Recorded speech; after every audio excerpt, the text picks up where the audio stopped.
Hi, everybody. I love that voice, recording in progress. I don't know if it's a real voice or not.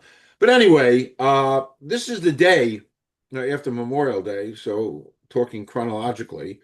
And I'm with Elizabeth Barber, and she's the author. I'm just going to show you right off well, actually, even better. I have it here on my iPad.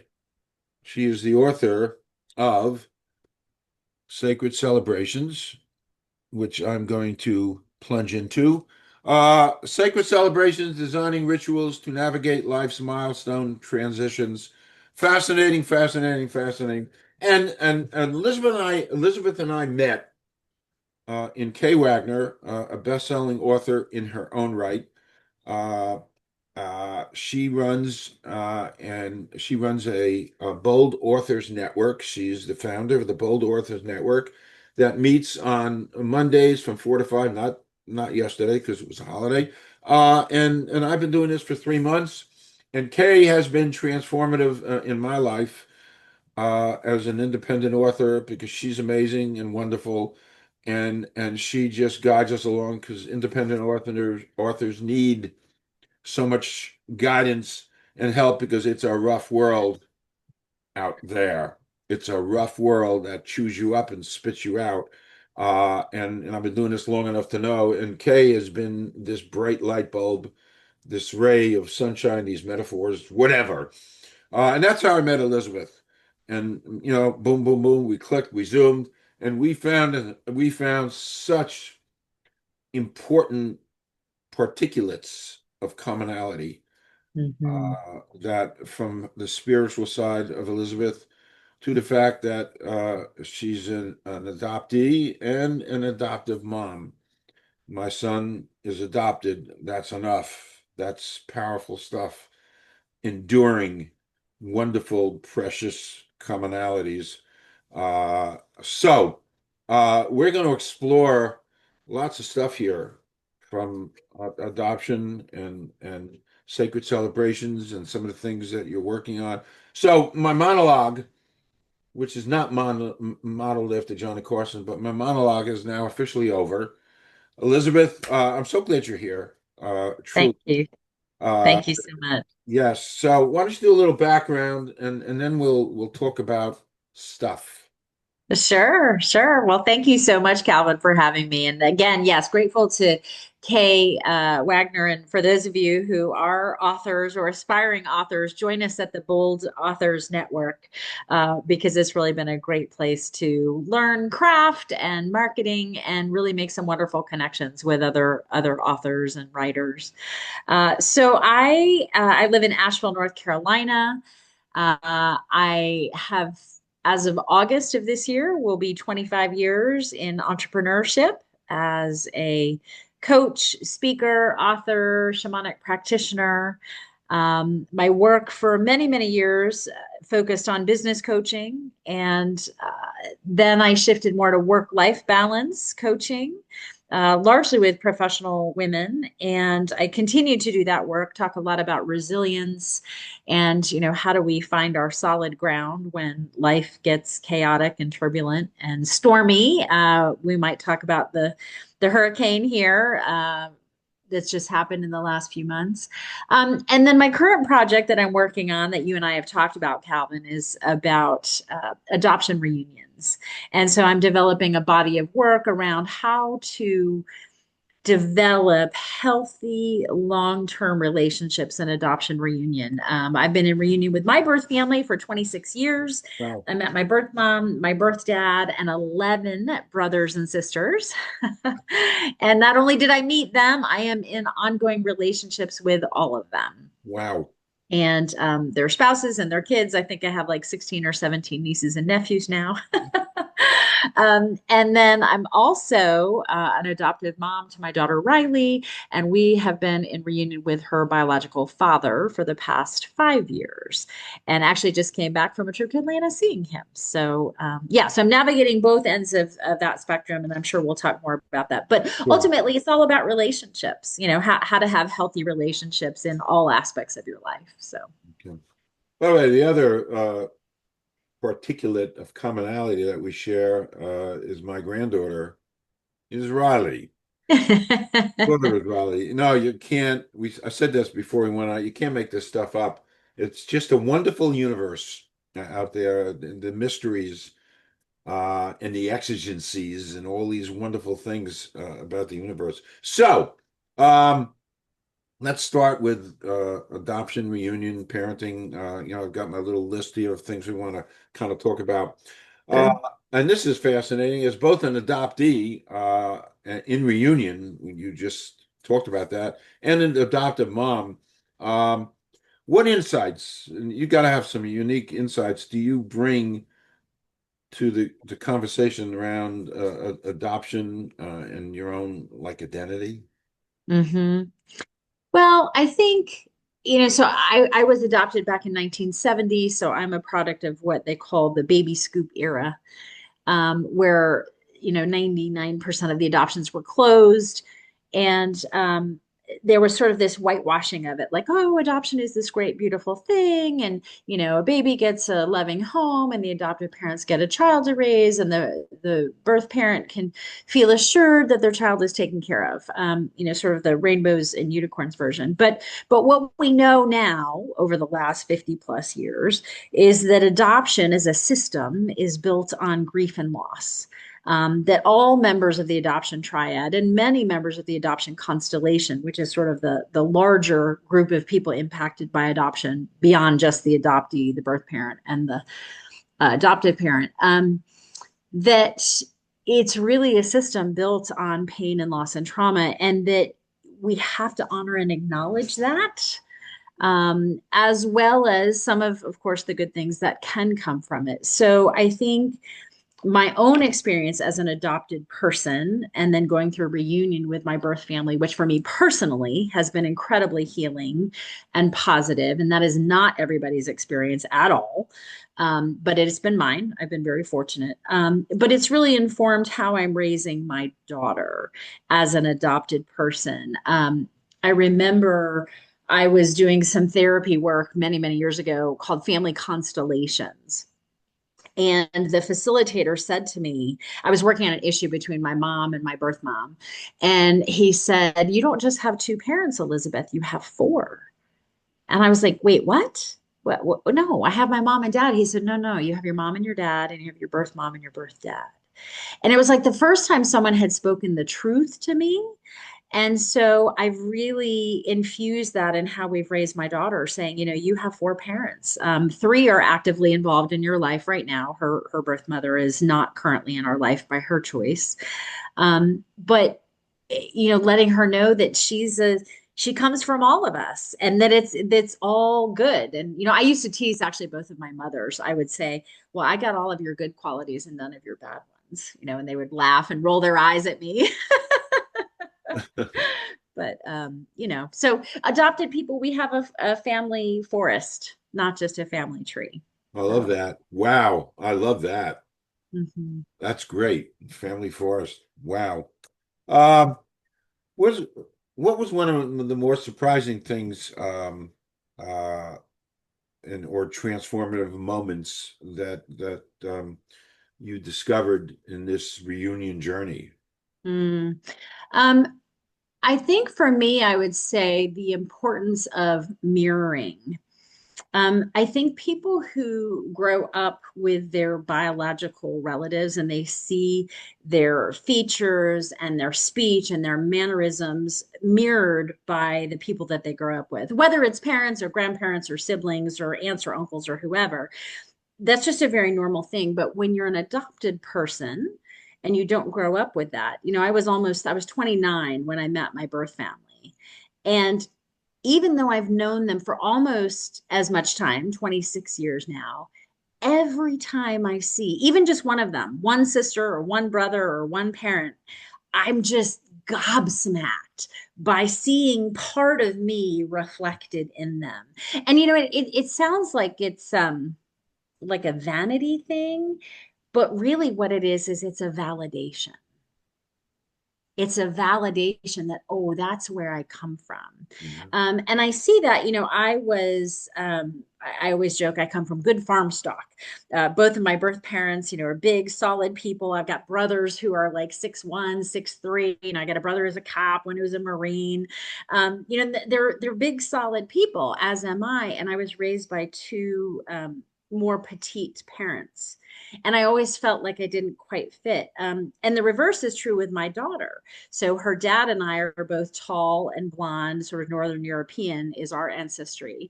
And she's about 5 feet tall. And she's darker skin, dark hair. She's part Mexican and part Japanese. And so I think I just told you right before we hopped on, I just returned from Atlanta and we were visiting with her birth dad. And she's like his little mini me. And I love, love, love, love seeing them together because she's getting that mirroring as a child that I never had until I was an adult. And so that was the most surprising. I didn't understand how important the physical aspects would be for me. Wow. Fascinating, truly fascinating. We could just sit here and go off topic and talk and talk and talk, and someday we will. Well, because it's just, and I don't mind doing a plug here, because what drew me to you, and yeah, thank you, I've got it too. I can't wait to read it. I thank just you. got it this week. Thank you. Is there's a chunk of this dealing with the character's adoption, who coincidentally mirrors my adopting my son. Uh, Yeah. and one of the great journeys of my life that it's consumed my life. And so where I could just sit and talk to you for hours and hours on this. We don't have hours now. To be continued. Which is a good segue to my next question. You're currently working on a book that is related to adoption. You kind of mentioned that. What inspired that at this point in your life to do that, and what would you hope readers take away from that? Because Mm. armies of people, I think, who need this adoption reinforcement. Yes, thank you. So I'm writing a book about living in reunion, about adoption reunions, and specifically how to form healthy long-term relationships in reunion. So it's less about the search process and more about what happens when you're connected and how do we communicate and how do we build connections and history together and all of that. Interestingly, what inspired the book, I think I've always known I would write about it. In fact, I don't think I know. I actually had written an outline for the book like 20 years ago, and then I put it aside because I wasn't ready. It was too new. But my birth mother actually passed away in April of 2 years ago, so 2023. And about a month later, I was in a near fatal car accident. And so I was out of work for about 4 months. And it was during that time that I was in this deep grief place of having lost, the woman who brought me into the world, and loved me for all that time, but at least 25 years or 24 years at the time. When we reconnected. But it was also realizing that this work, I am uniquely positioned to be an expert in this work because of my lived experience, as well as being a professional. I mean, I've got a master's in counseling and I've been coaching for 25 years. But this, not only living in reunion with my birth family and having really successful relationships with everybody, but also guiding my daughter through it. And it's been a good decade since there's been a really good book about adoption reunions. So it's time for me to write it. That's great. So eminently situated to do this. Yes. And it's so, by the way, it's so important because, I adopted in 86. Hmm. Is that also part of that term you use, baby scoop? Is that what you called it? Well, Baby Scoop era ended around 73, I think. Okay. So I was Yeah. not in that. And No, you no, weren't. No. okay. But I know there was, when we did it, it was open and there was communication Hmm. with birth mother whilst the whole thing is going through anyway. I'm keep wanting to just jump in and talk more about this, but we'll move on to be Okay, to be continued. And before we move on, I just want to go off topic. I forewarned you. I just want to ask one of a couple questions I always like to ask. sure. You don't necessarily have to answer it, but here goes. Uh, and I told you where I got this question from. Anyway, excluding family or friends, somebody living or dead you'd like to spend the day with. It Hmm. could be a couple. It could be. It's just you don't even have to answer it. It's just something that I like to ask. Excluding family or friends. Yeah. See, that's hard for me because I would definitely want to go to some ancestors, especially on my biological family side. Does that count since I didn't Hey, know them? there's no rules. There's no rules. You can say anything you want to say. Yeah, I would definitely say ancestors, especially on my biological family side. I was just visiting my birth dad a couple months ago up in New York State, and I hadn't been up there in about 15 years. I've seen them almost every year, but hadn't been to the land where my family is from. And I was reminded, I know they told me at some point, but I was reminded that I come from potato farmers. My grandparents Wow. were potato farmers. And so I'm thinking, gosh, I would love to talk with them more about, what was it like? I grew up in suburban Connecticut. So, I had such a completely different experience than living in rural America. And I'd love to ask them, what was that like and what were the challenges they faced and what were the joys of it? And where did they get their work ethic from? I mean, I have such respect for farmers because it's really hard work. Um, so yeah, so that's my Okay. answer. So That's kind great. of family, but That's great. ancestors. Perfect.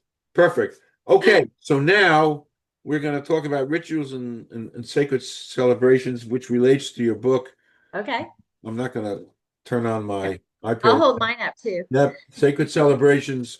Um, uh, what is the latest? What is your latest book, Sacred Celebrations, about? What inspired you to write it? Uh, um, and and how has it been received? And can you also, because part of what you do, I think you and it's in here. If and you are a shaman, if you can kind of tell folks what a shaman really is. I mean, I confess I looked it up again before we went on air just to kind of stick it into my head. So that's a big question to start taking. Yeah, that was like four questions. Let me see if I can remember it all. So, so first of all, I'll start with, how has it been received? So I've been really grateful. It's actually won two book awards already, one including the Independent Press Awards. So that's really exciting. The people who are reading the book are really passionate about infusing their lives with more magic and meaning and with more intention and more purpose. And I sense, Calvin, that's why you and I connected, because that's how you live your life too. And I would imagine a lot of your listeners do as well. So for me, what inspired me to write the book was actually when my mom was dying. And when I talk about my mom, I'm referring to my adoptive mom.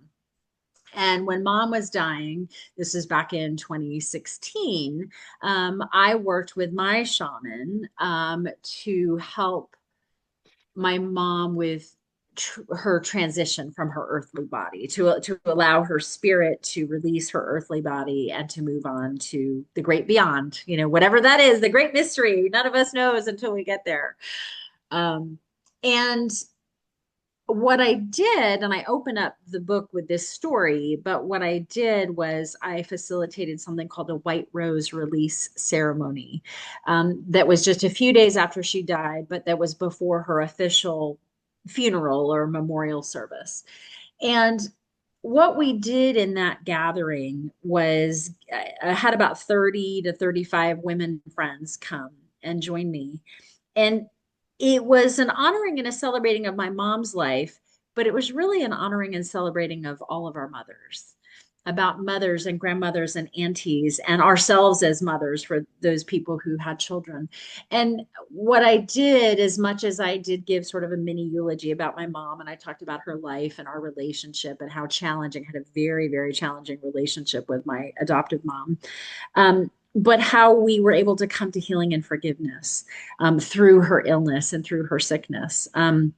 And then after we did all of this, and I invited the women to talk about their moms and their aunties and their grandmothers. And then at the end of the ceremony, we all had our white roses and we released them into the water below. We were standing on a bridge.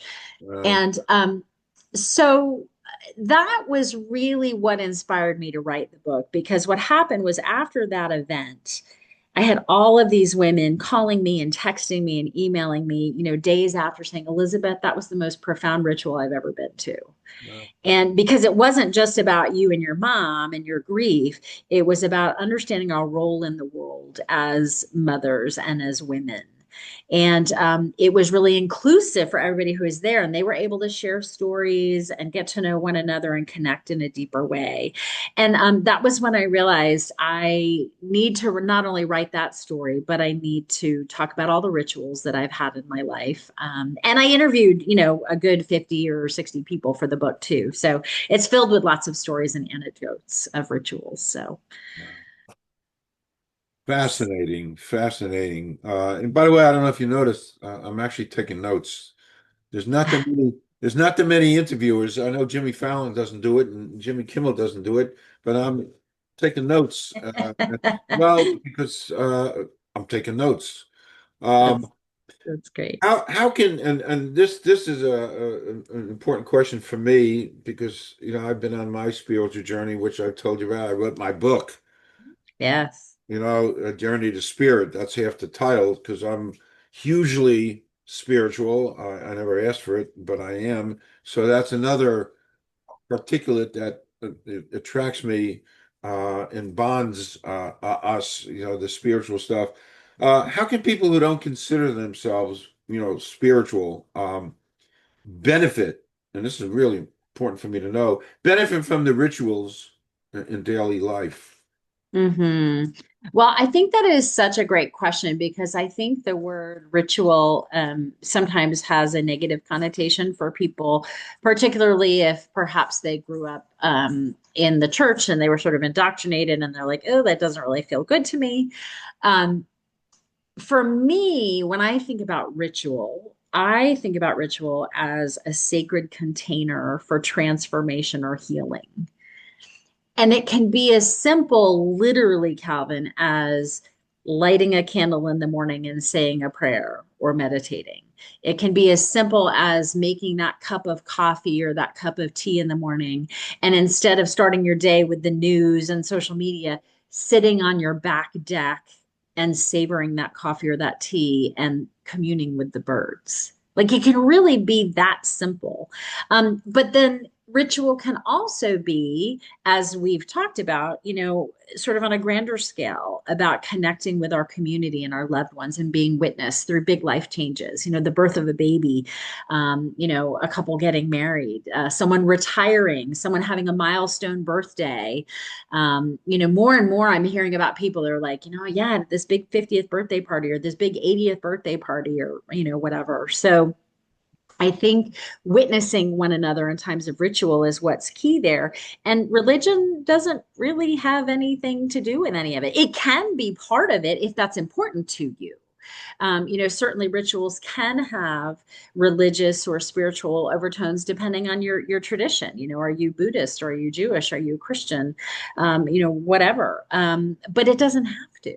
And I think that's the beauty in it. And that's why I wrote this book, partly because I do think that a lot of our sort of older or traditional rituals do tend to come from organized religion. Yet over the last few decades, we've seen a lot of people have left organized religion. And so they're craving these sacred times to come together in community. And so if you don't have a place to go, let's say you're a family who does not go to a traditional organized religion space, temple or church or whatever, then you create your own rituals in your own home. And it can be as simple as, saying grace every night with your family at the dinner table and, going around the table and saying, what are three things you're grateful for from today? Like it can be small things, but that are serve as anchor points for our lives. Okay. So important. It's the spiritual. I could talk for hours just on the whole notion of spirituality. It's not religion, but then again, maybe it is. Right. It's spirit. It's Yes. something that's beyond our realm that sometimes we're gifted and we're given little glimpses into things that gently slap your face into certain realities, where this is not maybe the end all, and the rituals are so important, Yes. truly, and that's what fascinates me with you and the work that you do, and this book, and it's why it's in my Kindle thing.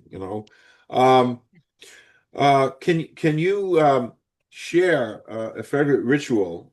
This I'd like to hear from sacred celebrations that might support somebody. Maybe they're navigating like grief because it's all around us, or transition.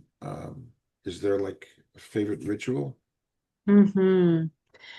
I just had three come in, so I'm trying to decide which one I tell you about. So I was like, oh wait, which one did I? Well, maybe I'll mention them all briefly, actually, if I may, because and I won't Oh, go into too sure. much detail. But on grief, so the three that popped into my head when you asked me the question were one, I had had a twin pregnancy that ended in miscarriage many years ago. And so not only did my husband at the time and I do a private ritual at the ocean to honor those babies that we lost, but then we also participated in a community ritual. Um, Ironically or coincidentally or spirit led, we actually had our miscarriage just a week before National Infant Loss Awareness Day. Wow. And probably some of your listeners don't even know there is such a thing, but the month of October is typically when we honor infant loss. And there's a specific day, I want to say it's October 15th. And so we participated in a community ritual. We were living in Tallahassee, Florida at the time. And there were hundreds of people out there who had either miscarried or had had stillborn infants or had had, young children die. And there was a beautiful lake there called Lake Ella. And all these families walked around and it was all candlelit. And we walked around in silence Wow. honoring the babies that we had lost. And it was, I mean, it was so raw for us because it was literally like a week prior, but it was also incredibly healing to see, oh, wow, we're not alone. And I think that's the ritual piece that's so important is the witnessing. So that's one example of grief. Another would be I talked in there about my divorce ritual when I divorced my first husband, and I beat the heck out of my furniture with a tennis racket. And it's kind of a funny scene in there, but I think we don't often honor anger. When we're going through divorce, we tend to focus on the grief, but anger is part of the grieving process. And I just wanted to stir up the energy and get rid of all of the old icky energy from our marriage and reclaim the furniture as my own, as I was establishing a new home in a new city. So that's one example. And then the other one that popped into my head when you asked me the question was about a dear friend of mine who had a hysterectomy, an emergency hysterectomy, because she was diagnosed with a very advanced stage uterine cancer. And so our girlfriends came together. Actually, we did two rituals for her, one before her surgery to sort of do prayers and blessings and supporting her as she was preparing to lose this very vital organ. And then it was probably a year after that surgery when she was declared no evidence of disease. Great. And, she's doing great. And so we all got together and had this whole ritual of helping her let go of her fears and worries and the stress of the cancer treatment and embrace this new life of health and hope and optimism for the future. So, Interesting. yeah. Really, really interesting. To share that in the energies. You talked about. I met recently. I interviewed. It was a woman whose 6-year-old daughter was. They had three kids, and they went out to the movies, and the 6-year-old daughter was the youngest, and they were all sitting with the babysitter watching television, and she just died. Just Oh, just like that. And mm, it's a rare condition. It's not they're SIDS. We all know about SIDS. right. And after SIDS, there's a period of time from SIDS ends at 5. So from 5 to 9 or 10, kid could just die. No underlying anything. They just die. Mm, So she is a brave woman and her husband, and they made a movie. mm, The daughter's name wow. was Sierra, pretty Mm, name, and they made a movie to honor her, mm, to talk about the condition. To it's nothing you can do to prevent. It's just right. something that's beyond, our understanding. So when you would tell me about that, uh, uh, and I think about her all the time. And actually, she had given me this Mm, little black eyeweighter stuff. This is a ritual. About yes. 40 years ago, Elizabeth, 40 years ago, I just start putting stuff on my wrist. I don't know why. I Mm, just did. And so for the last 40 years of my life, maybe even more, I've had something on my wrist, and it just stays. And people say, why? I said, I don't know. I guess it's a ritual. I don't know. hmm. Well, serving as a talisman. I mean, I have a line of jewelry actually. Well, I want to ask you about that. That's right. I want to ask you about the ritual kits and the gemstone jewelry as part of your business. How do you see these like tangible tools, uh, even like this? It's not jewelry, but how do you see these tools as supporting like an inner transformation? Because when I first put this on, this one, it's not the same one from 40 years Mhm. ago. Yeah, I Yeah. weighed 350 pounds. I Mm, weighed 350 pounds, and I smoked. mhm. And I smoked, and something came over me that morning. We may have talked about that last week or whatever, but I knew I had to radically transform my life, or I'd be dead, like in a year. So I went ahead, and I don't know why or how, but I put this, it was a rubber band, and I've upgraded a little bit, and I put it on my wrist, and for me that signaled transformation.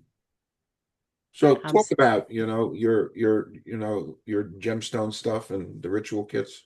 That's such a great segue, Calvin, and thanks for sharing that. Because it doesn't have to be a woman wearing a bracelet, although men wear bracelets too, I realize. But yeah, but having something that can serve as a talisman. I mean, think about people who used to carry around my dad didn't, but I had someone in my family, maybe an uncle who had a, like a lucky rabbit's foot or whatever, or maybe someone who gets a pocket watch from their dad or their grandpa or whatever, and they carry that around. I have a bracelet that was my grandmother's that I wear all the time, sort of to connect me with her and with my ancestry. So I think that jewelry in particular, at least for the clients that I serve, can serve as a reminder of, what is our intention? What do we want to be, um, setting in motion in our lives, and what do we need right now? So, for example, I have a whole line of bracelets with different gemstones. So, like a rose quartz might be to remind someone to have more unconditional love for themselves and others. A hematite bracelet might help someone to be a little bit more grounded. Um, aventurine is going to support prosperity, whatever. They all have different metaphysical meanings. And then the center stones all have different meanings too. Have dragonflies and spirals and suns and everything. And so they all have a different message. And so I think whether you're wearing it on your body, a piece of jewelry, or if it's maybe a token that you have on your desk, maybe it's a crystal or a photograph, or maybe a rock that you picked up when you were out hiking somewhere, but it helps to anchor us. It helps us to stay connected to what matters and what's important to us, or maybe to important memories. I know a lot of times when I travel, I'll purchase jewelry when I'm in another city or another state or another country, if when I get to do that, which is not often, but occasionally. And then that helps me stay connected to that place. Like I have a piece of turquoise that I bought in Sedona, Arizona, 25 years ago. But every time I wear it, I'm right back in Sedona and I feel connected. So, You know, we, yeah. you and I talked about Sedona. Uh-huh. Yeah. We talked about Sedona, and I've from well, my first trip there just blew me away. And then as I learned about Sedona and the vortex energies and the magic properties, and the things how my life suddenly there were some changes in my life and little things happened. And so, I've been there 12 times. So it's Wow. 12 times? yeah, I didn't tell you that. Yeah, No, 12, great. yeah. Been there 12 times, and on the second trip I took a small little red rock, and you're not supposed to take because millions Right. of people take and there'll be no mountains left. But Right. nevertheless, I took a small little rock with the understanding that my next trip back, I replaced the rock. I put it back. And I do. Mhm. I put it Nice. back and I take another one and I'll put it back. But for a chunk of my life, since I don't really leave the house anymore, I don't. But when I need that rock, I have it. I have it wrapped up and I put it in my Mm, pocket when I need that reinforcement and I need that little jolt instead of drinking, a high energy drink, a right. caffeine. I need a jolt of spirit. I need a jolt of Sedona. So I stick it in my pocket and I'm comforted Yes. by that. I love that. That's such a great example. And and that can look so many different ways. It can be with something like a crystal. It could be something as simple as walking outside to your yard and touching a tree, I do or that. even hugging it. Like I'm a I total tree do hugger. that. Yeah. I do that. Yeah. Well, we got to talk. No, I'm teasing.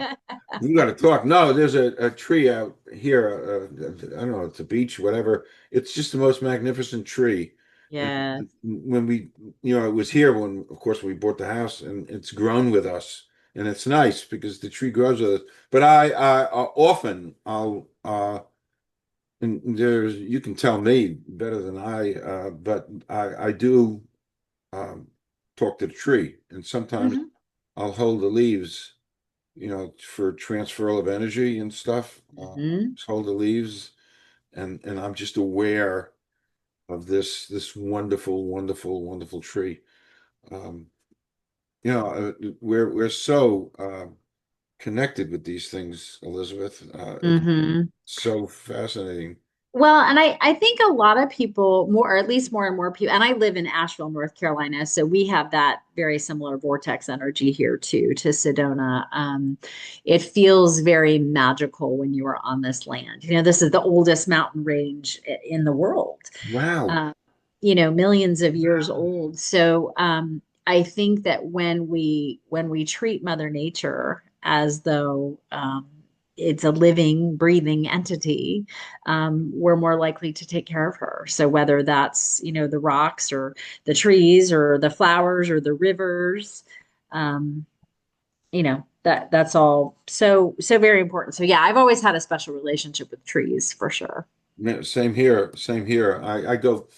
We we we had two little trees and we got gardeners evergreens and we wanted to do right by the trees, so we moved them to a place where they can grow and prosper and expand. Good. And we were saying last night because there must have been a whole family of birds in those trees because when we got out of the car they were chirping and stuff. Sounds like I'm writing it was so nice. Because and I said to my wife, I have this thing, with the trees. Um, Hmm. um, Yeah. so we're half done, which is good because you can come back and we can finish this because there's no way we can do justice. And there's a bunch of things here I really want to talk about, so we'll kind of come back. Just to wrap things up for this segment, favorite movies. Do you have any favorite movies? Oh, wow. Gosh. It's funny. The first thing I'm not a huge movie watcher, I would say, but I have to tell you, the first thing that popped into my head was from being a kid was E.T. I think the magic of, well, first of all, the magic of Spielberg, but just the magic of ET, about this idea that we could communicate with an alien, this extraterrestrial that had feelings and emotions and was so completely different from us and yet so very similar too. Um, yeah, Yeah, that's a favorite. yeah, great movie. I Yeah. interviewed a woman who actually was on Mount Shasta, part of my channel. She was on Mount Shasta, and she describes quite vividly being escorted into a UFO. Wow. Yeah, her name was Ray Dove. She it's probably a very spiritual place. You might know more about it than me, but Mount Shasta is kind of spiritual.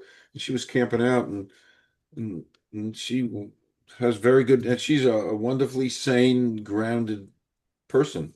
Uh, Wow. yeah, yeah, but yeah, ET's it's so imaginative and so believable. Maybe it's a metaphor for life anyway. Who knows? Uh, What's one of your favorite movies? well, my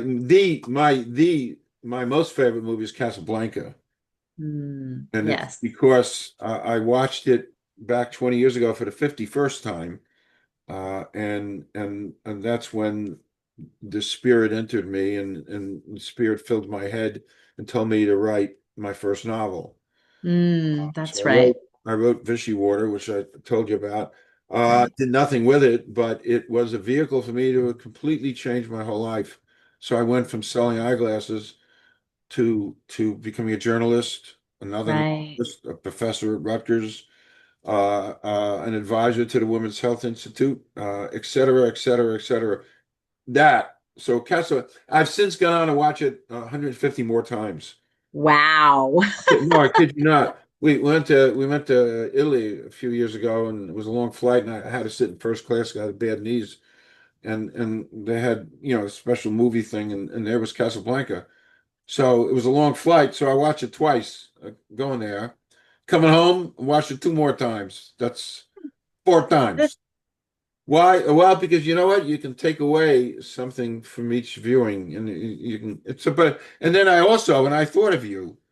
I also love From Here to Eternity, Mm, and at the very end of the movie, I don't necessarily want to give it as Frank Sinatra's breakout role. He won an Academy Award for that, but it just gives such a wonderful picture of pre-World War II in Hawaii at Schofield Barracks, just before and then of course, Pearl Harbor happens. But these two women, as they're leaving Honolulu, throw these leis, the flower leis, into the mhm, ocean. And the tradition, and I thought of you, the tradition is if they float to shore, you'll come back one mm. day. And if they float out to sea, you won't come back. You won't. Mm, And that scene just rips me mm, apart, mm, truly. mm. So, we're done for this segment. You have Okay. We're done for this segment. I'm gonna stop recording. Please come back because we got stuff to finish. I'd love you to come back. Again, sacred celebrations. Thank you so much, Elizabeth. Thank you, thank you, thank you for your time, for everything. So Thank you, appreciated. Calvin. I'm gonna Thank stop you. recording. Just don't leave. We'll do a Okay. 15-second wrap. Thank you, Great. Elizabeth. This was Thank you. great. It was great.